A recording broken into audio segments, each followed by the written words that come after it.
Assalamualaikum warahmatullahi wabarakatuh. Nama saya Nandia Royani. Saya dari program studi S1 Farmasi semester 5 Universitas Pekalongan.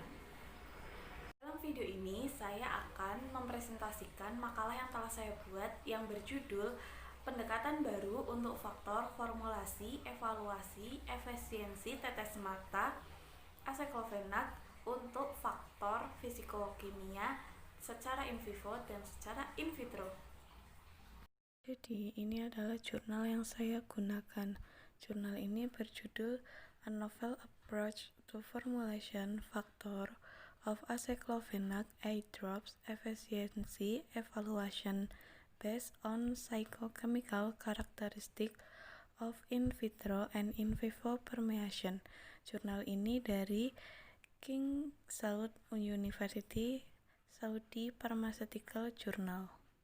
Jadi dalam jurnal yang telah saya sebutkan sebelumnya, jurnal itu berisi tentang sebuah penelitian pendekatan baru membuat sebuah formula obat tetes mata dari bahan aktif aceclofenac, kemudian dievaluasi dan diamati seberapa efisien khasiat dari tetes mata tersebut secara in vitro dan secara in vivo. Khasiat dari aceclofenac sendiri yaitu sebagai analgesik, antipiretik, dan sebagai antiinflamasi. Jadi tujuan dibuatnya sediaan tetes mata untuk mengobati inflamasi pada mata. Jadi aceclofenac ini toleransi di lambungnya itu lebih baik daripada naproxen, kemudian diclofenac dan indomethacin. Jadi karena sifat lipofil obat itu lebih baik diserap oleh kornea dan jaringan, dan kemudian menunjukkan tindakan yang lebih baik. Ini adalah alat bahan yang digunakan dalam penelitian ini, yaitu ada aceclofenac diperoleh dari Lupin Pons Research Park, kemudian ada hidroksipropil metilselulosa atau HPMC, polivinyl alkohol yang diperoleh dari bahan kimia S-Define, Mumbai, India, kemudian ada metilselulosa dan ketosen yang diperoleh dari merek India. Lalu ada juga pengawet yang digunakan yaitu sorbic acid, benzalkonium klorid, penyl merkuri nitrat, penyl merkuri asetat, thiomersal, disodium ethate, metilparaben, dan propilparaben yang diperoleh dari Nick Chemical India. Ada juga bola mata kambing yang diangkut dari toko daging lokal ke laboratorium dalam keadaan dingin 4 derajat Celcius dalam jangka waktu 1 jam setelah penyembelihan hewan. Langkah-langkah yang dilakukan yaitu pertama ada pengukuran tegangan permukaan. Jadi formulasi yang mengandung surfaktan dapat mengemulsi epitelium kornea dan membantu dalam partisi obat yang lebih cepat di epitelium. Untuk mengetahui kemungkinan hubungan antara tegangan permukaan formulasi dan penetrasi kornea, tegangan permukaan dari setiap larutan mata aceclofenac yang mengandung pengawet diukur dengan stalagmometer. Langkah selanjutnya yaitu pengukuran koefisien partisi, terus ada studi pembesaran transkorneal in vitro, kemudian ada studi in vivo, dan yang terakhir yaitu perbandingan peradangan pasca operasi eksperimental. Ada juga pengujian formulasi. Yang pertama adalah pengujian formulasi larutan optalmik aceclofenac dengan pH yang berbeda. Jadi di sini ada beberapa pH yang digunakan, yaitu ada pH 6, pH 6,5, pH 7, pH 7,4 dan pH 8. Jadi dari semua pH tersebut mana yang lebih baik untuk digunakan. Jadi pengujian ini dilakukan pada kornea kambing. Formulasi tersebut nanti diteteskan pada kornea kambing dan diamati hasilnya bagaimana.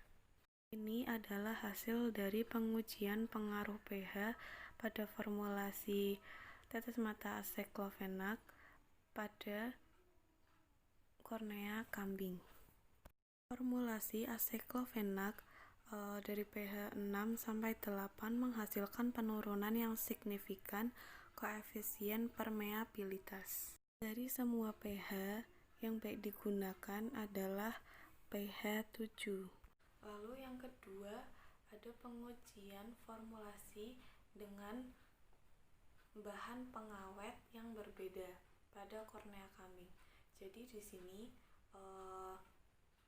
formulasi ini diuji dengan beberapa pengawet yang berbeda, yaitu ada sorbic acid, benzalkonium klorid, penil merkuri nitrat, penil merkuri asetat, tiomersal, kemudian ada disodium edat, metilparaben, dan propilparaben. Jadi pada metilparaben dan propilparaben ini dikombinasikan. Ini adalah hasil dari pengujian formulasi, yaitu pengaruh pengawet pada sediaan tetes mata aceclofenac pada kornea kambing. Hasil menunjukkan adanya peningkatan signifikan dalam koefisien permeabilitas jelas pada obat dengan menggunakan kombinasi metilparaben dan propilparaben, sedangkan terjadi penurunan yang signifikan pada penggunaan asam asorbat atau sorbic acid. Kombinasi metilparaben dan propilparaben telah diketahui untuk meningkatkan permeasi kornea insulin. Benzalkonium klorid dapat meningkatkan permeasi kornea dan tidak ada perubahan signifikan pada pengawet eta, PMA, tiomersal, dan sorbic acid. Kemudian pengujian formulasi yang ketiga yaitu pengaruh peningkat viskositas pada sediaan obat tetes mata aceclofenac. Jadi pada pengujian ini digunakan 4 jenis peningkat viskositas, yaitu ada HPMC, metilselulosa, kitosan, dan polivinil alkohol. Ini adalah hasil dari pengujian formulasi berdasarkan pengaruh peningkat viskositas pada tetes mata aceclofenac pada kornea kambing. Koefisien partisi aceclofenac ditemukan menjadi 1,86 kurang lebih 0,75, menunjukkan efek peningkat viskositas pada permeasi kornea aceclofenac.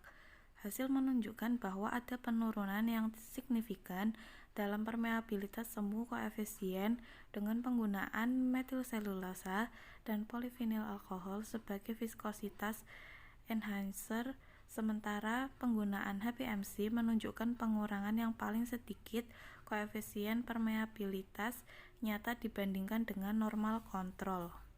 Penggunaan peningkat viskositas berkaitan dengan peningkatan jeda waktu karena difusi obat yang lebih lambat karena larutan lebih kental. Secara umum, dimasukkannya penambah viskositas dalam larutan mata akan meningkatkan waktu kontak obat pada mata. Hidrasi kornea berada di antara 75% dan 80%, menunjukkan tidak ada kerusakan kornea. Ini adalah hasil dari studi in vivo. Dalam studi in vivo ini digunakan hewan uji berupa kelinci. Kedua kelompok kelinci menunjukkan pada kesembuhan yang sama dari peradangan pasca operasi katarak, ketidaknyamanan mata, dan nyeri. Obat tetes mata optalmik aceclofenac menunjukkan penyembuhan yang relatif lebih baik untuk tanda dan gejala pengobatan peradangan pasca operasi katarak, ketidaknyamanan mata, dan nyeri dengan frekuensi yang lebih jarang pemberian sehingga mengurangi akumulasi toksik obat yang dapat diharapkan dari natrium diklofenak komersial larutan optalmik 0,1%. Obat aqueous humor dikumpulkan menggunakan sprit ukuran 26 dan diinkubasi pada agar untuk melihatnya keberadaan organisme dan koloni normal jika dibandingkan dengan aqueous humor yang diinkubasi dari yang lain kelinci albino yang sehat. Ini menunjukkan bahwa kedua kelompok menerima pengobatan yang tepat dan tidak ditemukan infeksi lebih lanjut. Kelinci dipantau setelah perlakuan dengan aseklofenak tetes mata untuk memeriksa tanda-tanda iritasi dan peradangan, misalnya kemerahan atau peningkatan produksi air mata selama 6 bulan. Ada tanda-tanda iritasi atau kerusakan pada kornea mata kelinci. Dapat diperkirakan bahwa tetes mata aseklofenak tidak menyebabkan iritasi mata, tetapi masih membutuhkan studi lebih lanjut untuk menentukan minimum konsentrasi dari formulasi baru ini. Jadi, hasilnya menunjukkan bahwa tetes mata aseklofenak turun 0,1% dengan BAC benzalkonium klorid lebih baik daripada tetes mata optalmik Voltaren pasar. Jadi kesimpulan dari semua ini adalah bahwa pH, pengawet, dan peningkat viskositas itu sangat berpengaruh pada efektivitas obat tetes mata aseklofenak. Peningkatan konsentrasi tetes mata aseklofenak menunjukkan kesembuhan yang relatif lebih baik untuk tanda dan gejala inflamasi pasca operasi katarak, peningkatan permeasi transkorneal, peningkatan pH formulasi dari 6 menjadi 8, dan penambahan peningkat viskositas pada tetes mata aseklofenak yang diformulasikan dalam buffer fosfat menurunkan koefisien permeabilitas obat melalui kornea kambing. Sebagai peningkat viskositas, HbMc menunjukkan pengurangan paling sedikit dalam koefisien permeabilitas yang tampak dibandingkan dengan kontrol normal. Kitosan memberikan permeabilitas yang lebih rendah dari HbMc. Sekian presentasi yang saya sampaikan dalam video ini, semoga bermanfaat dan terima kasih sudah menonton video saya kali ini.